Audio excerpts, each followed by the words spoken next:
Hey people, this is going to be a good one. I'm going to answer my most asked question, and I'm going to try to stay in this medieval English, old English, in a script that everybody recognizes. I want to start here with this obit, this Ankh movie I did last, and I was up all night and I totally forgot to my most important proof. So if you missed it, if it's too long for you, it's about almost 30 minutes. You could skip on through. You can fast forward through till about halfway, and I'll start showing how this obit was used as a tool. But you can see here in Old Latin, the obituaries is deaf to air, to put it on the news and tell everybody. You know, the obit, the deaf to heirs. It comes from the old Latin, the obit, to perish, the deaf to heirs. And you can see here in the letter meaning chart, the O, I and O is the I. B is in, and the I is to make, and the T is to seal. The I and to seal. When you're dead, obit. Your eyes are sealed. Obit. The I in it, the I to make, seal, to air, the deaf to air, to tell everyone. So my most asked question is what do you recommend reading? And this is it, is these old ancient encyclopedias, dictionaries. And you can't take nothing at face. You got to read between the lines. Everything's always been coded. But I'll read the old Hebrew and I'll look for rhymes to help see how these words might spell, being it's just a Q, a tet, and a resh, and a taw, and I'll try to speak them. I use this voice search on Google a lot, and I'll just try to pronounce the word how I think it would be, and let it find it. And sometimes it don't work, and I add vowels in the way I think it should be. And usually the words come up, you find them nowhere but in these ancient books, Google Books. Go ahead and mark them all off in yellow. This is most of my books. Everything has to be pretty much over 200 years old before you start getting any information out of it. And most of it's these old encyclopedias and books of fables, horse fables. This is my favorites here. I left a link. It comes in two parts, and I left a link in the tie-dye movie, and I just now found the other part to it. But this is 1628 encyclopedia. Come in two parts, and they're mostly free books. Anything over 100 years old, they lose copyright on it, and most of these books are all free. You can download them or you can read them online all day long.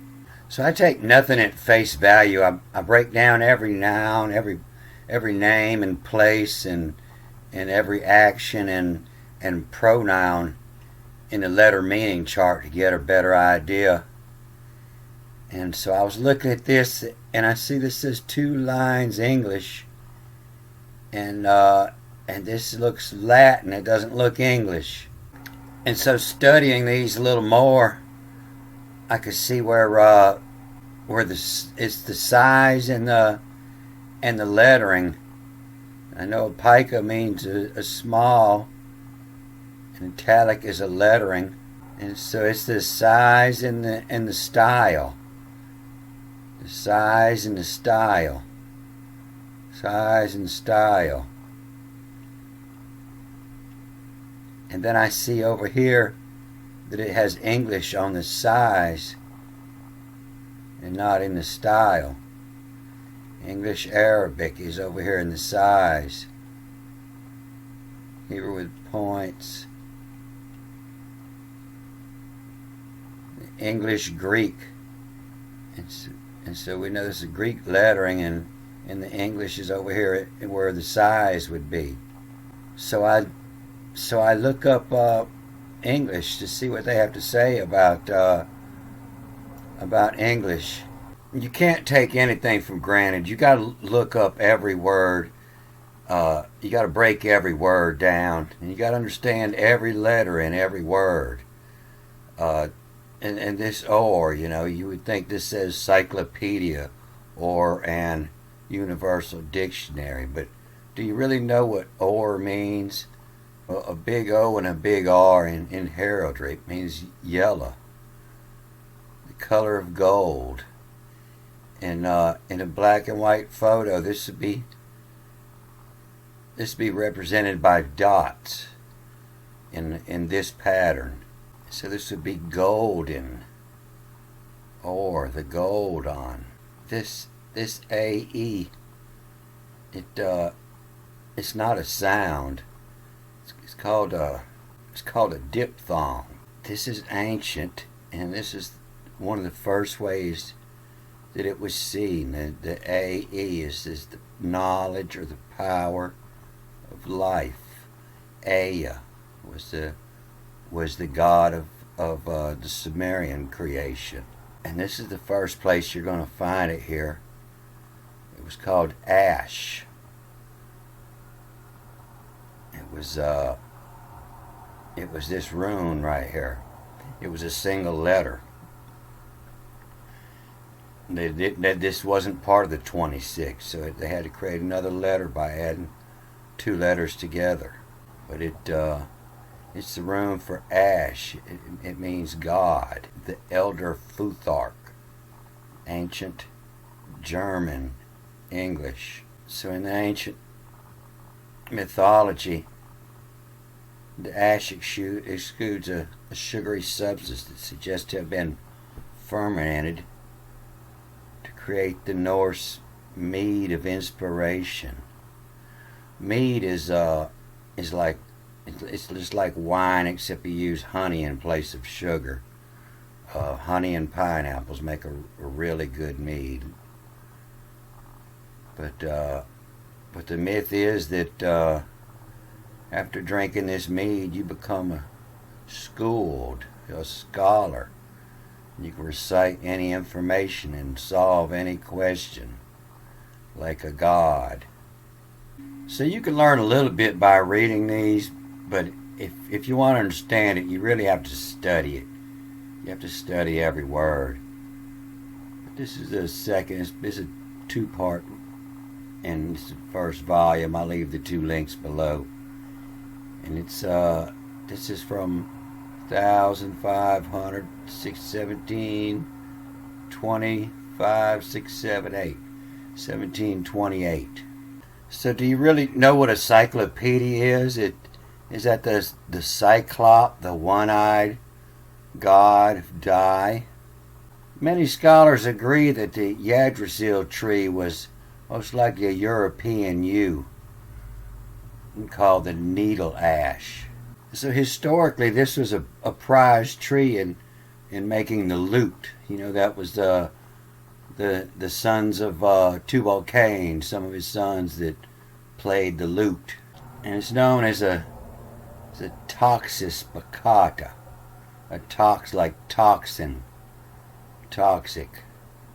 And Bach is an ancient word that young mothers still use today when their baby's playing in the yard and picks up something fixing to put it in his mouth.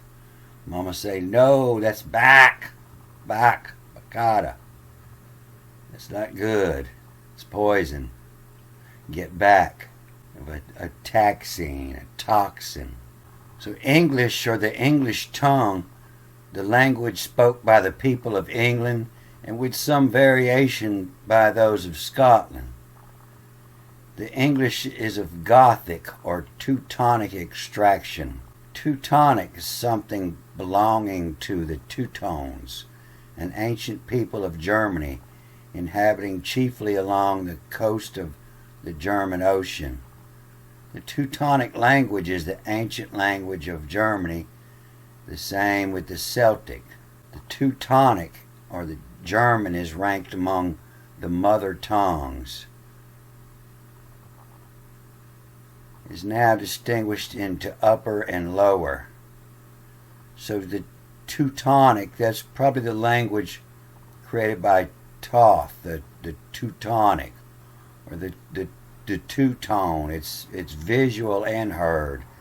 And that's why I read the Hebrew. I look at the meaning of the letters and I listen to the sound of it. So the English is of Gothic or Teutonic extraction. This was the root or the stock upon which several other dialects have been since grafted, particularly the Latin and French. So in school, they told us the opposite, that the Germans and the French, with a language of Latin used in their courts in Britain, created the English. But here, 400 years ago, they saw it differently. They say that the English was the original language, was the mother language, and the Latin and the French came from the English Teutonic. So if you read on this page, it comes after this letter specimen. It gets a little better explanation here.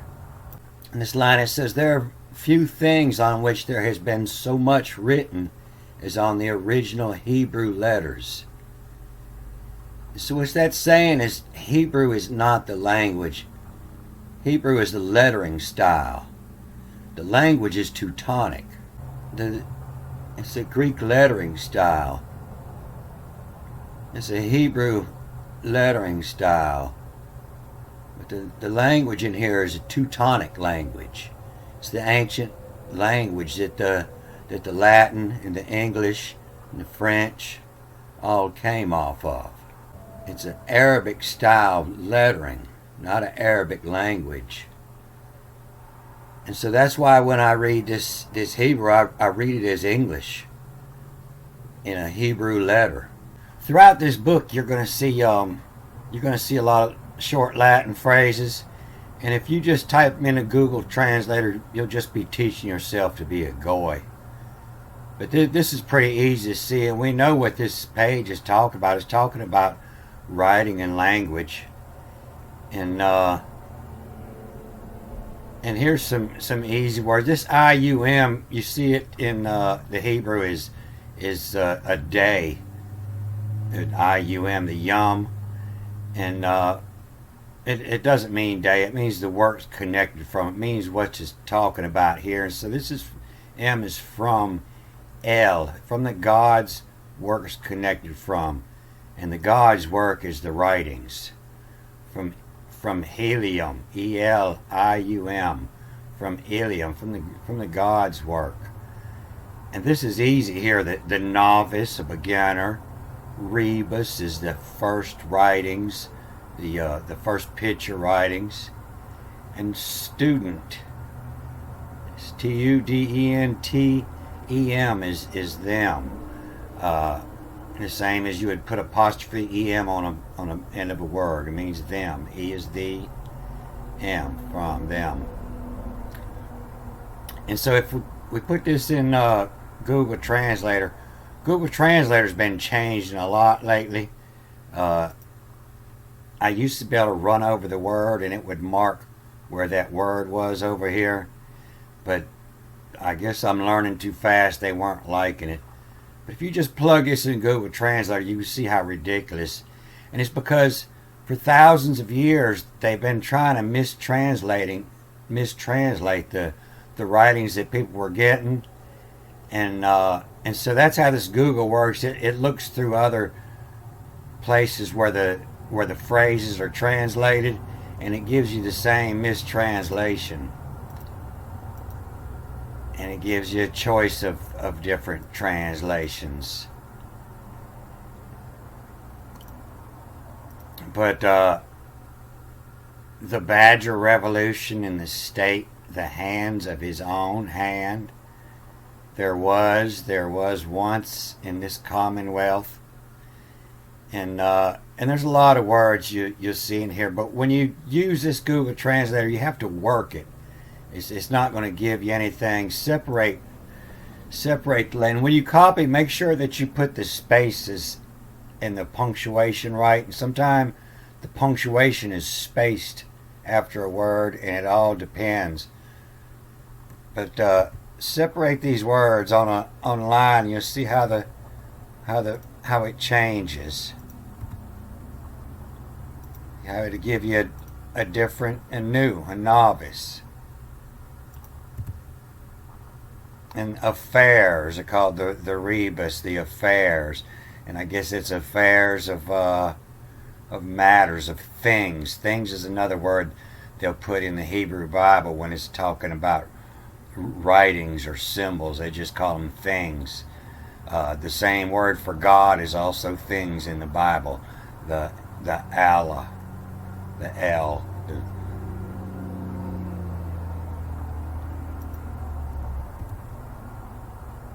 And so you see when you change them up, it doesn't catch the phrases that they were mistranslated in before, and it'll change them. A better new affairs student. But yeah, the student from the beginning rebus, and that's what this is talking about. It's talking about language, and that makes a lot more sense. So I'll leave you some links, and you can read more about this English. And I was wanting to get down to this change in the Lord's Prayer, and it shows from 700 when it was written. And just because this is what they say it means, this translation came from the last translation where they pinned it on. But they use this language this language change to brainwash you every day, and you don't even realize what a yard is. But a yard is also a name for a penis. And so when somebody gets on the radio and they talking about my milkshakes brings all the boys to the yard, it means a boy can have some milkshakes and fool some boys to come and to visit his yard. And so he gives different views of many things. And so this old Spinoza, it become a religion of atheism, where he said that God is not as we imagine him, but an infinite, intelligent, happy, and perfect being, nor anything but a natural virtue or faculty which is diffused. You got to watch closely on this. It's got a line here. It's an F and an F here, but it's an S here. The line don't go all the way through, and so the middle S and the final S will look different. Diffused throughout all creatures. See nature. And this is the same word for Torah. T-U-R-E, the Torah. And where there is the Torah is the law, and where there is no law, no Torah, no law out in nature. And so many of the writers at the time had took him on, but according to this Bredenberg, or according to of Baal, this Bredenberg had succeeded best on the subject. He put up the best argument, but however he is said to afterwards been converted to Spinozium, the religion of atheism. Spinozium is the doctrine of a Spinoza, and he was born a Jew, but he did not make profession in any religion. So I guess this was before atheism was even a word, atheism. He wasn't Jewish or Christian. Composed several books in Latin. Most celebrated was the Tractus. When you see this letter here, this C, and it means it comes from the Hebrew shin. The Hebrew letter shin. There was no C. When you don't see it there, it means this comes from the K, the cuss, or the Q. But when you see it here, it comes from the shin, the fire to consume. So in his Politicus, wherein he overturns the foundation of all religion. If you look in the planetary, under planetary, you'll see among the ancients, the week was shared among the 7 planets, each planet having its day, and this we learn from Dion Cassius and the Plutarch. And Herodotus adds that it was the Egyptians who first discovered what god, that is, what planet presides over. And so in planetary years, you can see that this is the Saturnia year. Saturn makes a revolution around the sun every 29 years.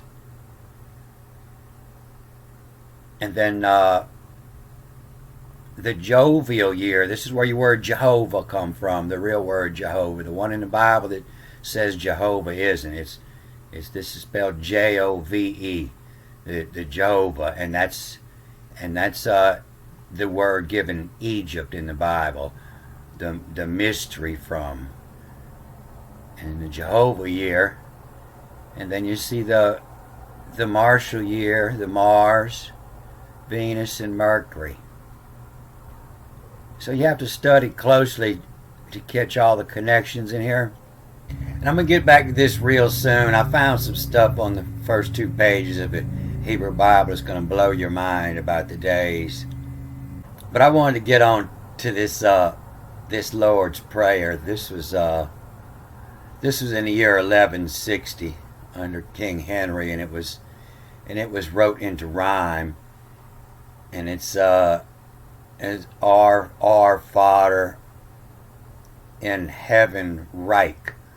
This is I know this is right because it's made to rhyme with the like, and so Reich means like the Third Reich. It means realm, in heaven realm.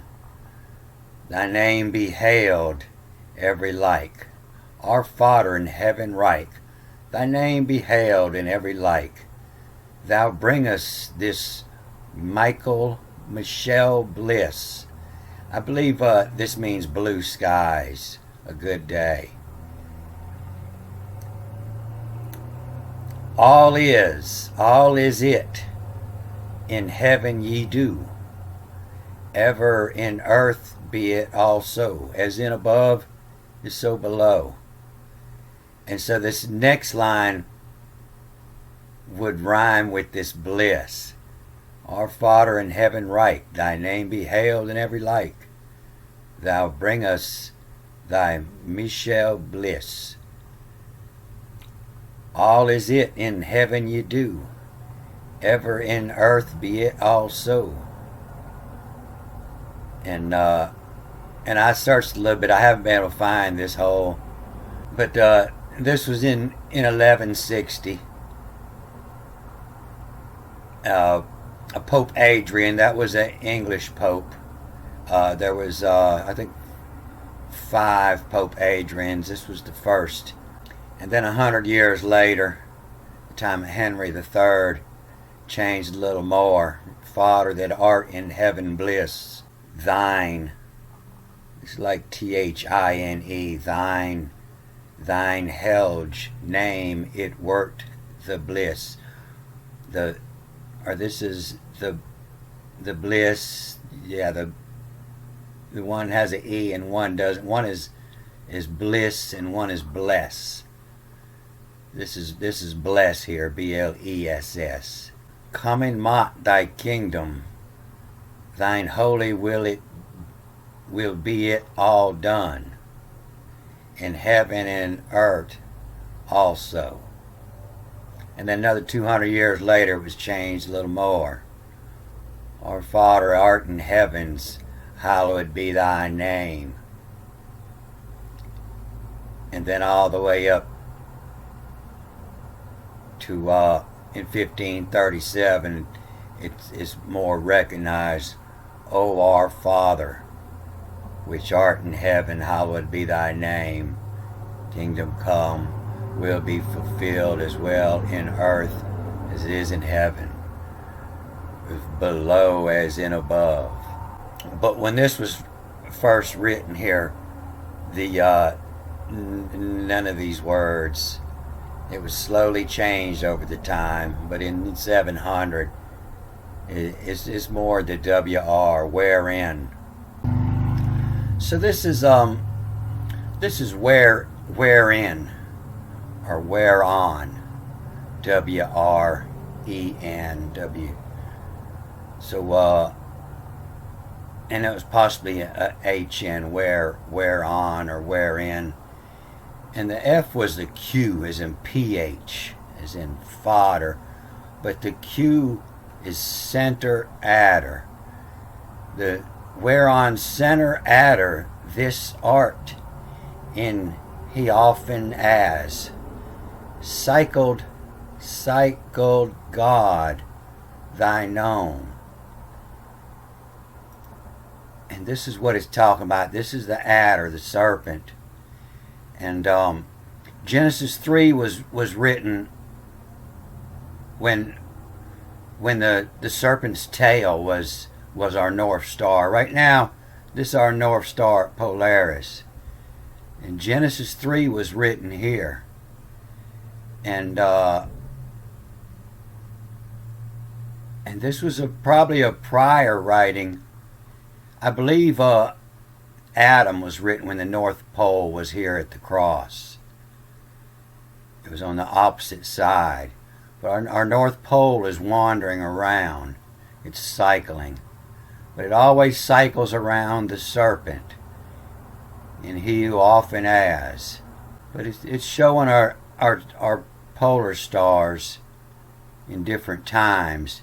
And this is how we get the times out of the book. We figure out which it's talking about in what book, and we can tell what time that book was written. It's been slowly changed. The language has been changed a little bit more. Then they just took this final change and they tried to force it over this old writing.